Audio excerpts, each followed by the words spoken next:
जय शिवराय मित्रांनो 4 नोव्हेंबर 2025 रोजी पार पडलेल्या मंत्रिमंडळाच्या बैठकीमध्ये किसान क्रेडिट कार्ड धारकांना 4% व्याज सवलत देण्याचा निर्णय घेण्यात आलेला आहे आणि याच्या संदर्भातील एक जीआर देखील 4 नोव्हेंबर 2025 रोजी निर्गमित करण्यात आलेला आहे।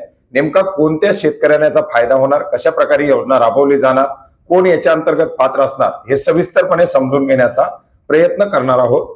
मित्रांनो, किसान क्रेडिट कार्ड धारक शेतकऱ्यांना राज्य शासनाच्या माध्यमातून 4% आणि केंद्र शासनाच्या माध्यमातून 3% अशा प्रकारे बिनव्याजी कर्ज दिली जातात। 3 लाख रुपयापर्यंत शेतकऱ्यांना दिल्या जाणाऱ्या केसीसीच्या अर्थात किसान क्रेडिट कार्डच्या पीक कर्जाला कुठल्याही प्रकारचं व्याज घेतलं जात नाही।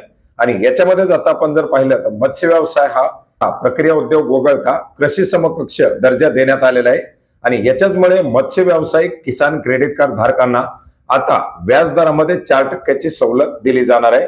मित्रांनो, याच्या संदर्भातील हा महत्वाचा असा जीआर आपण पाहू शकता 4 नोव्हेंबर 2025 रोजी निर्गमित करण्यात आलेला आहे, ज्याच्या माध्यमातून आता मच्छीमार व मत्स्य व्यवसायाशी संबंधित घटकासाठी राज्य शासनाच्या माध्यमातून हा निर्णय घेण्यात आलेला आहे। याच्या अंतर्गत मच्छीमार, मत्स्य कास्तकार, मत्स्य उत्पादक, मत्स्य व्यवस्थापन करणारे तसेच मत्स्य बीज संवर्धक यांना 2 लाख रुपयापर्यंतच्या अल्पमुदतीच्या खेळत्या भांडवली कर्जावरती 4% व्याज परतावा दिला जाणार आहे।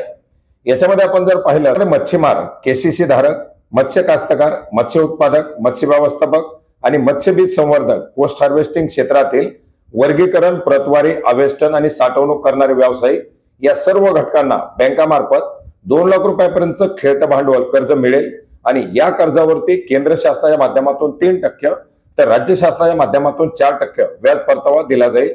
या कर्जावरती सरासरी 7% व्याज आकारलं जातं आणि अशा प्रकारे आता हे बिनव्याजी कर्ज 2 लाख रुपयापर्यंत उपलब्ध करून दिलं जाणार आहे।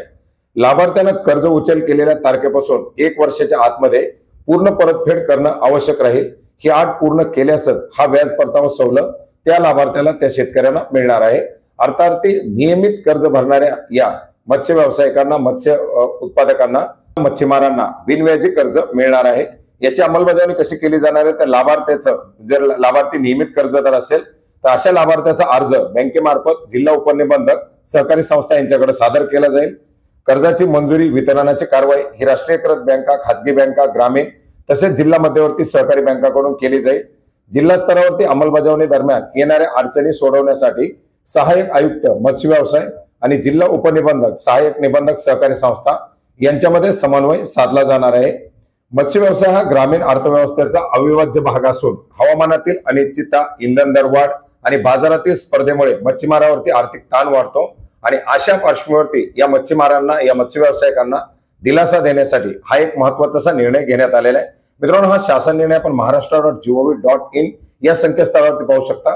याची लिंक आपल्याला व्हिडिओच्या डिस्क्रिप्शन बॉक्समध्ये सुद्धा मिळेल।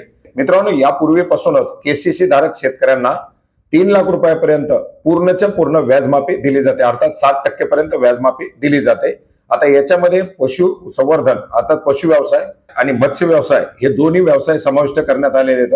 आता मच्छीमारासाठी हा निर्णय घेण्यात आलेला आहे। पशु केसीसीला सुद्धा अशाच प्रकारे व्याजमाफी मिळावी ही एक अपेक्षा। तर मित्रांनो, अशा प्रकारची एक महत्त्वाची माहिती होती। भेटूयात नवीन माहितीसह, नवीन अपडेटसह। धन्यवाद।